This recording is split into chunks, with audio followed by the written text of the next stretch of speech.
This is good policy and a textbook example of what's sometimes called a negative incentive. You have different tools as a policymaker, and one of those tools is to try to discourage people from doing something you don't want them to do, whether it's collectively bad for society or bad for them as individuals. For instance, raising taxes on cigarettes because you don't want people to smoke too many cigarettes. A bag tax is designed to get people to stop using plastic bags.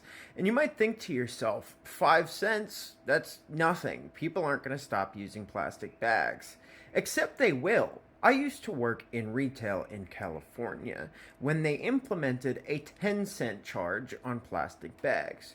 Let's just say I worked in an area in which people wouldn't really need to worry about that affecting their bottom line.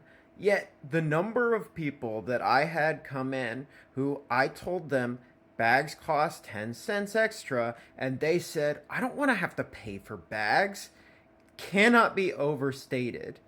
People can afford the tax, but they don't want to pay the tax. They think that's them getting it over on the government, but it's the government's policy working right. This policy is really effective because that person who doesn't want to have to pay for the bag just doesn't. And they think they've gotten one over on the government. Oh, I didn't pay for your silly little bag tax. I won. But the thing is, that was the point.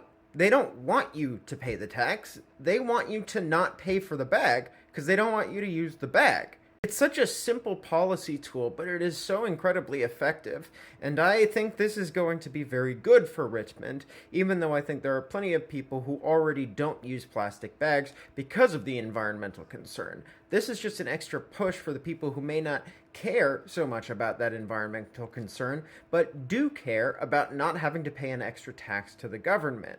It's a win-win for everybody.